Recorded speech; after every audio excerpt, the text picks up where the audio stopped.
Here we are in deployment, and the training never stops. This is the 1st Recon Marines. To the right, you got 2 corpsmen, SARC, Search and Rescue Corpsmen.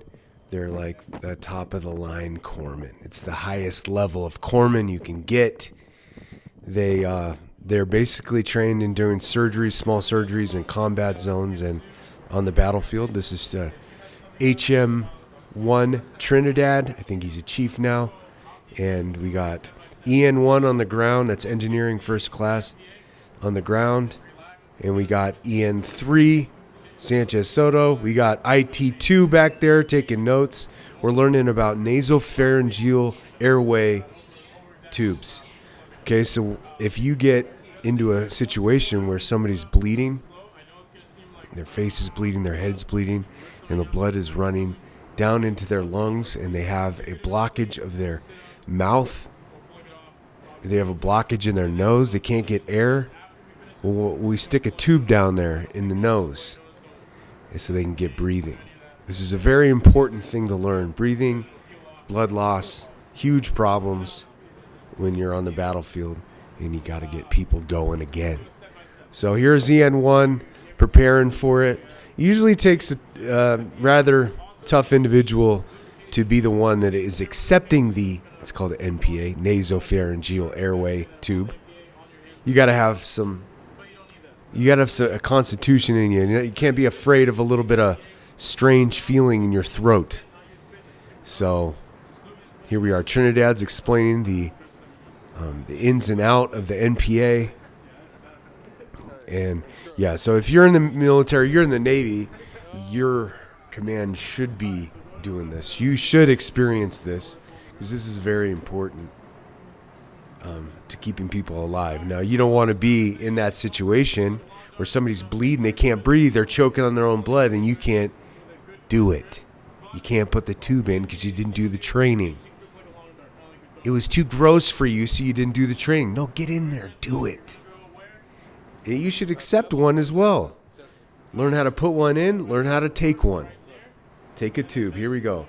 So here, Trinidad is explaining the tube has a natural curvature because the curvature is supposed to follow your throat in through your nose.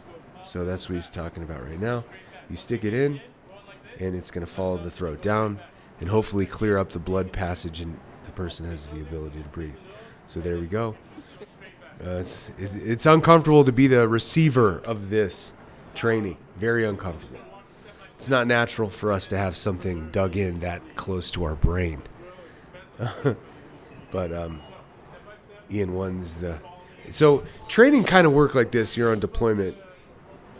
You have your regular routine. You do your regular maintenance. You have to bring your muster sheet to the bridge every morning. Make sure everybody's still there. Nobody's missing.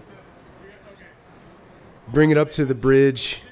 You're gonna do your little work around, and then you're gonna do training sometime during the day. We did a lot of medical training. We did a lot of dry fire. But here we go. So there's different sizes to the NPA, the tube. You don't want to get one that's too short. You know, you got a smaller female. You probably use a smaller tube, right? You got a big guy. EN1's about 6'1". He needs a longer tube to get all the way down into his throat. So the person that freaks out in this situation is not so much the person laying on the ground. It's usually the one inserting the NPA, the NPA tube, because it feels weird putting it in. You're running into different obstacles, maybe a bug. You're running into obstacles. So there we go. We got everybody's in the class, so you got everybody looking on. Glad that they're not the one getting the NPA put in them. I would say Trinidad's maybe talking a little bit too much here. Get it going now. Throw it in there. Okay, we're getting ready. Getting ready for the insert. This is the big moment right here. Now I want to kind of give you a little bit of a warning. This is going to be nasty. It's going to be a little bit nasty. Here's the warning. Here we go. EN1's going to take his tube. Can't breathe. Here we go. And you kind of want to guide it in there. You don't want to jam it in there. If you get it going the wrong way, you might scrape something. There's some nosebleeds that happen sometimes. It's kind of rare. But here is EN3 finding the tube. So there, she's going to find the hole. She's not doing it very fast. Now, the gag reflex starts with EN1. He's going to start gagging. And she's not getting it in there fast.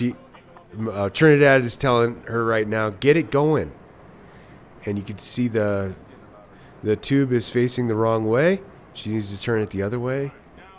It's now, you see how the bend is going upwards towards his brain? No, that's not how the throat goes, guys. It goes downward. So she's going to need to turn that thing 180 degrees, and hopefully it'll go in. Okay, she's turning it a little bit. This is taking way too long. This person's losing breath. Remember, if somebody's choking on their own blood, you want to get them air fast. There we go. We turn the tube. Now look how easy it goes in. Turn the tube the other way around. She's finding the hole. There. Oh, there. Eureka. There we go. And now she's pushing it in. EN1 is right now battling this situation very well. He's holding it very well. Mind you, he's feeling this all the way down his throat now, and you see him laughing. That's the kind of guy he is. All the way in. We got air. We're good to go. We are good to go. EN1 has survived. Now, 100,000 people died. 100,000 Americans died in World War II. 60,000 died in Vietnam. In Iraq, Afghanistan, 6,000 to 7,000 service members died. It's because, why is the number constantly shrinking? Well, we've learned how to take battlefield injuries and repair them. A lot of battlefield injuries, we've discovered how to repair them quickly. We have a lot of gear. We can stop blood from flowing. Tourniquets, the efficiency of applying tourniquets, a tourniquet length, right? So people didn't know that tourniquets can be put on for like 8 hours and the limb will be saved. So we've learned a lot about repairing people's wounds on the battlefield. And I'm showing Kyle there because he does not want any part of this. And look at EN1 still got it in, man. He's still battling. Most people will be choking and they'll be freaking out, but if you stay calm in this situation, it's not going to feel too bad. It's not going to hurt. But yeah, we're really good at repairing wounds on the battlefield. A lot of war. I mean, when you got generation after generation of war fighters, you're going to figure out how to do stuff like this. So the SARCs, Navy SARCs, search and rescue corpsmen, the highest of the high-level corpsmen, they can perform minor surgeries on the battlefield. So there we go. She pulled it out. It's a little slimy. All right, now we're going to do some helicopters and we're going to do some storms. The day of training is over. Thank goodness. Now let's watch some Apache helicopters coming in. You might have found out that we lost another helicopter. Somebody shot it down somewhere. I think Peru, somewhere. People taking pot shots at Americans. It's annoying, man. It's annoying being the one that everybody hates. But when you get here, it's like the World Cup. You get here, you're like, wow, it's not so bad here. Wow, the people are real nice here. No, not everybody's, running around shooting each other like the media would suggest. It's not so bad. America. I love that helicopter, man. It's really cool looking. I think it's really fierce, too. They can shoot rockets and... yeah. And what's cool about the sea is when you're out there, the storms can appear at any moment, and they just show up. And then we can pass the storm so you can see it. You can go around the storm. We chase storms or chase away from storms pretty much the whole deployment. We're trying to stay away from bad seas, So when the storms are there. But sometimes the captain will deliberately go towards the storm and wash off the ship because salt gets on the ship, so it's good to keep it clean. So we would veer right in the storm, get everything washed off. If not, we got to do a freshwater wash down with the ship's potable water. So it's nice to have some natural water from the rain.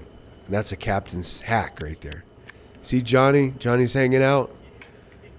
He's playing a game on his phone. We don't have internet connection, but you guys have phones, and yeah, we're just cruising through the storm. That's Craig. He's a gunner's mate. Just out there hanging out in the beautiful wind. That was most of the day. We train, go take a break, hang out, watch the sea, see if there's any sea life out there, maybe a whale. But yeah, that's about it. Nasopharyngeal airway. It's a huge training. You should get hot on it if you're in the military. Get hot on it. Just learn it. All right, guys. I love you. God bless you. Bye.